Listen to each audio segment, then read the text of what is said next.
So I'm heading into Grand Rapids today to attend the circumcision protest put on by Bloodstained men and their friends. They're actually going on a tour, 15 cities in 15 days, to just raise awareness and really encourage people to think outside the box and not think that circumcision is the norm, and really talk about genital integrity, a boy's right to choose for himself what happens to his penis. You know, I don't know, it's really not ours, right? So we're going to head down there and we're going to have a chat with all of them and just kind of see what it is that they're about, and really get their stories and find out about their personal reasons to be involved in this movement. So many of them are coming from everywhere. I mean, I'm talking, one guy is from Hawaii, there's a woman from Canada, a lot of them are from California or from New York. These people are really from everywhere, and they're very committed to getting the message out there that this isn't something that should be treated as routinely as it is, especially without question or concern. So I'm really excited to go meet them, and I can't wait to bring home the footage. And to talk about baby dicks all day, because, like, who doesn't want to talk about baby dicks all day? So, see you there.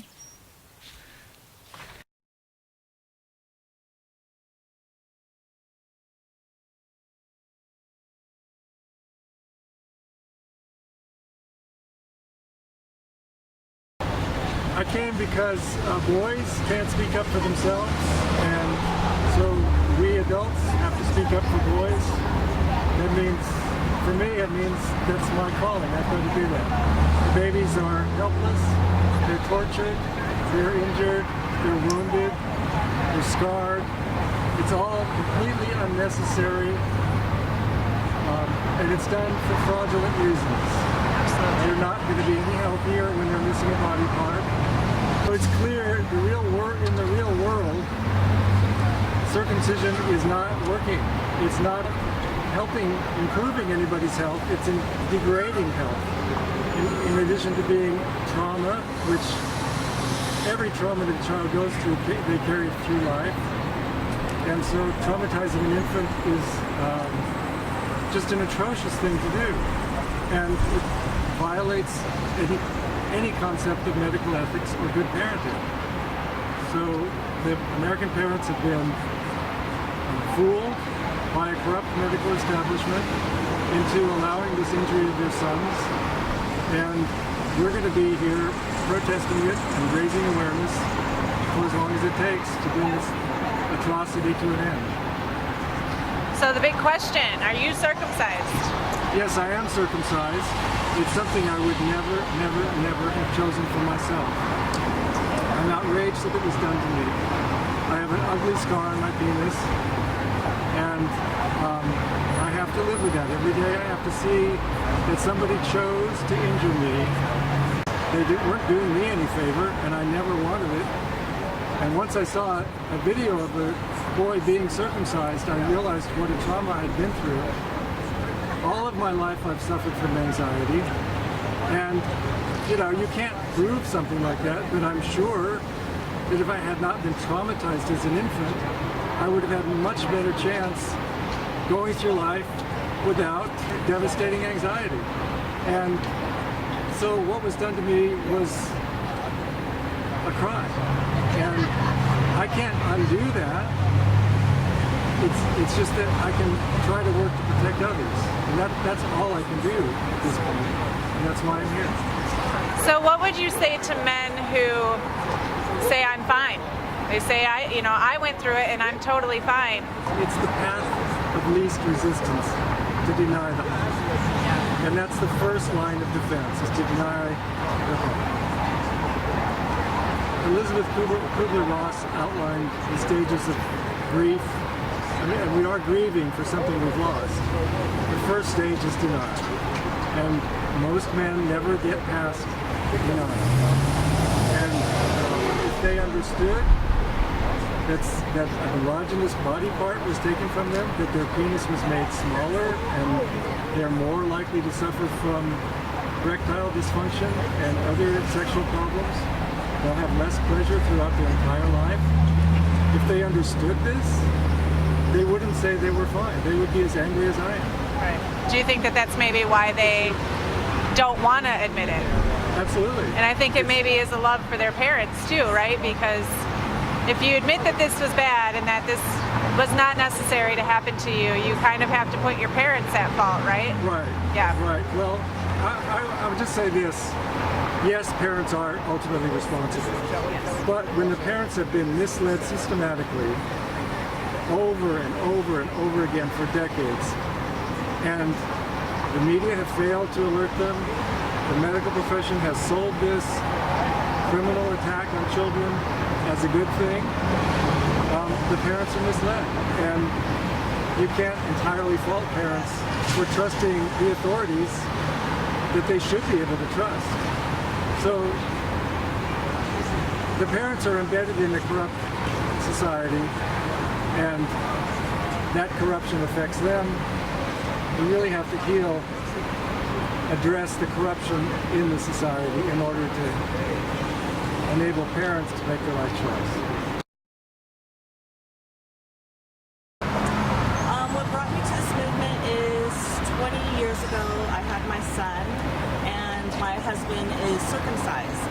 And a friend of mine came over my house and told me that the insurance wasn't paying for the circumcisions anymore because they deemed it unnecessary and cosmetic. And when she said unnecessary, I thought, well, how could something necessary be unnecessary? So it didn't really make sense to me because I thought it was the normal thing to do. I knew all the myths. I thought it was cleaner, looked like dad, all those things. So my husband came home from work and I wanted to ask him about this circumcision thing and what it entailed. And he got home, so I asked him, and he got really upset, really angry, and he stood up and he said, "No son of mine is going to be cut." And I stupidly said, "But don't you want him to look like you?" And the minute it rolled off my tongue, I realized what a stupid statement that was. And he said, "No son of mine needs his penis cut to look like me. I should have had a choice." And as soon as he said it, it started rolling in my head, and it all made sense. So when my son was born, it was the first time I'd ever seen an intact penis. But it made so much sense. My instincts kicked in, and it said, it's there to protect the penis. There was nothing extra. There was nothing to cut off. It looked perfectly normal, and it made perfect sense, and all of a sudden I didn't understand what America was doing. I pretty much kept quiet about it until a few years ago. I was on Facebook and I saw a thread come through my news feed, and everyone was arguing about circumcision, but they had the facts. You know, the 20,000 erogenous nerve endings, 16 functions, it's a normal body part. The rest of the world doesn't do this. So I started studying and studying and studying for about a month, and then a month later someone asked a question on a thread and I knew the answer. So I jumped in and started answering. And then I decided I was going to watch a circumcision video so I could see what it was exactly. I started the video and I had to stop it because I couldn't breathe. I couldn't catch my breath, and I reacted in a way I wasn't expecting. I started crying uncontrollably, but I made myself watch it to the end so that I would know what it was exactly. And when it was over, I told myself that was it, and I had to do something about it. Well, we're really glad that you are doing something about it, and that you've joined these people and come to Grand Rapids to raise awareness, especially in the Midwest. I think that the Midwest is a good, It's really high cut over here. very high We need cut our percentage. help. Yes, they do. Well, and I find it ironic because it seems like there's a high religious, aspect to a lot of this here, where people think that they're doing it because they're Christian or whatever. And But the New Testament speaks against it. it speaks And if you against believe that it. Jesus was the last blood sacrifice, then he was the last. Right. The very, very last, and there is no need for circumcision. It's completely unnecessary. Absolutely. Well, and God doesn't make mistakes, Yeah. right? So In nature. in nature, evolution, yeah. it's all- So if it's perfect, then why are we messing with it? Yeah. All right, I'm here with Brother Kay today, and we are protesting circumcision without consent. So, Brother Kay, you want to tell us a little bit about this movement and what you're doing here in Grand Rapids and what your goals are? Well, American doctors are not adequately informing parents, moms and dads, about what circumcision really is. Most parents have no idea. that it fundamentally alters the normal human penis and in fact destroys it for all practical purposes by amputating the foreskin and turns the glands, the head of the penis, into a rough, dried external structure when it's meant to be like the clitoris, which is covered by the hood, the clitoral hood. The foreskin is the equivalent of the clitoral hood. And I think most women can understand that. Most men in America don't understand that because they've never had a foreskin. So we're here to shame doctors by the fact that we have to be on the street in front of a hospital, to shame them into educating parents, and we're here to educate parents. We have information cards that link to our website with where parents can get other resources. We have motorists passing by, they see our signs, and I've gotten evidence that many people just seeing a protest against circumcision is enough for them to know that it's an issue. Yeah, definitely. So where are you from? I'm from Davis, California right now, a longtime California resident, and we protested against circumcision in Northern California in 1980 on the North Coast, in Eureka, in San Francisco, and at the state capitol. So you've been at this for a really long time. Well, I took a break from active work in this field to raise my daughter, who now is a beautiful, talented 33, going on 34 next month, woman. Awesome. Tell me about your tour in the Midwest specifically. Why did you take aim at the Midwest? I think the Midwest is key to the circumcision crisis in the United States. West Coast still has an unacceptable circumcision rate. Any circumcision is unacceptable. The East Coast has a little more knowledge among parents about circumcision, but to me the Midwest is really key. I believe there's a phrase, so goes Iowa, so goes the nation. So we were actually in Iowa a few days ago in Des Moines. The Midwest is it's the heart of America. It's the middle of America, middle America. And so we've been in St. Louis, Kansas City, Des Moines, Omaha, St. Paul, Milwaukee, Madison. Yesterday we were in Chicago, and today we're here in Grand Rapids. Tomorrow we'll be in Ann Arbor. We believe that when Midwest parents learn that circumcision is a fundamental violation of human rights, and that European doctors have condemned American doctors for circumcising baby boys, that's powerful medicine for parents to listen up and say, no, we're not gonna let a doctor circumcise our baby. Doctors are failing on their ethical obligation to tell parents what a cruel, destructive, and worthless procedure circumcision is. 80% of the world's men are not circumcised. Men in Asia, South America, Europe, they live healthy lives with normal, intact bodies, and American men deserve the same right. It's a human right to have your normal body. Absolutely.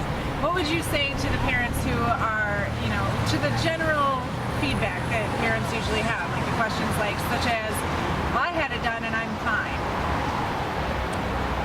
I would say that we as parents, as men and women, we have an obligation to our nation's children to do the right thing for them. Because we suffered through something and feel we're fine does not mean that we should pass it on forever. Circumcision is a disgusting, repulsive surgery.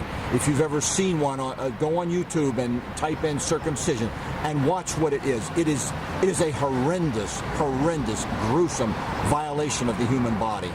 And I would tell parents, look, you might be happy, you might be fine, and that's well and good. But circumcision is collapsing in the United States. It's a superstition from the past.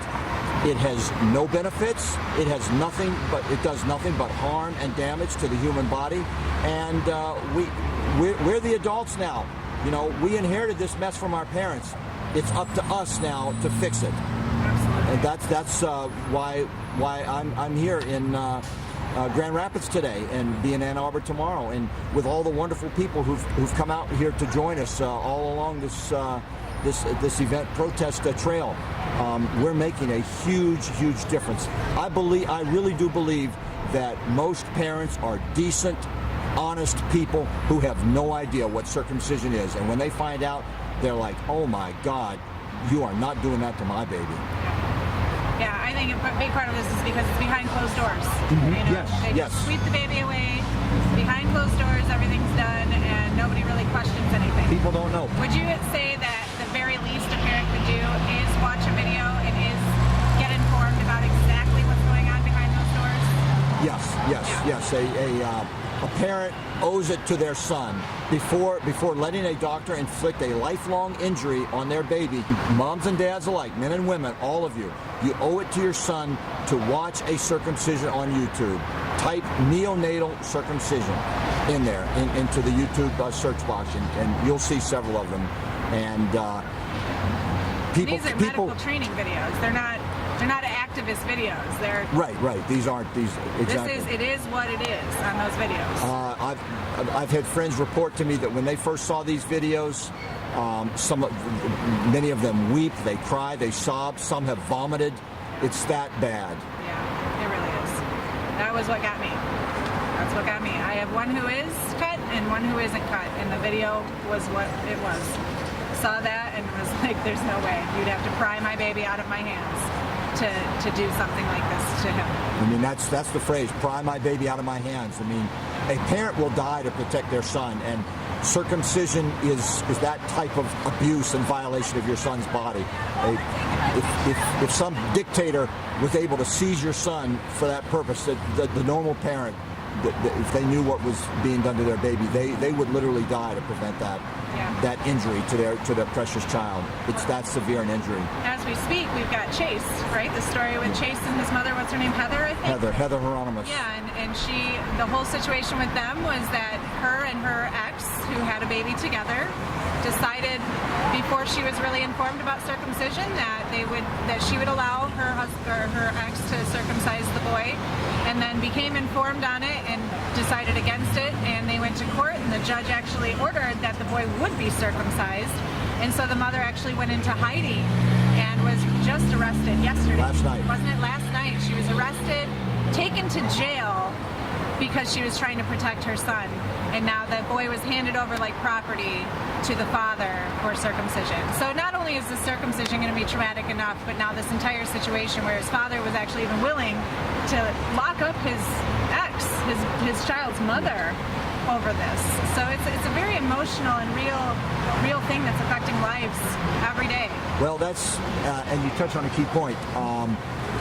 There's a very widely respected article on the internet called "The Vulnerability of Men" by one Vincent Bach, and his thesis is that one of the major factors keeping circumcision going is circumcised fathers who will not accept the fact that damage was done to them. And so there's a whole layer of defense mechanisms.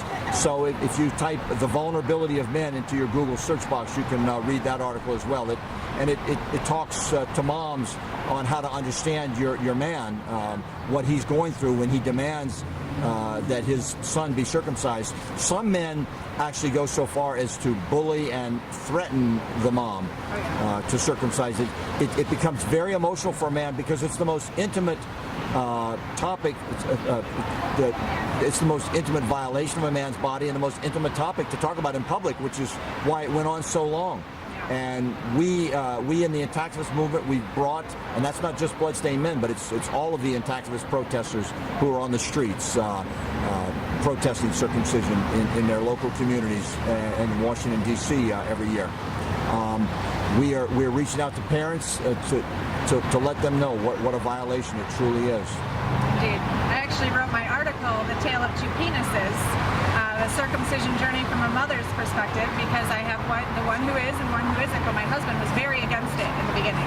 We fought badly, and even his friends would gang up on me, and everybody would be like, but, oh, I'm fine, and all of these things, and it was a very emotional response, and I was kind of shocked by how emotional they reacted to even questioning this whole thing.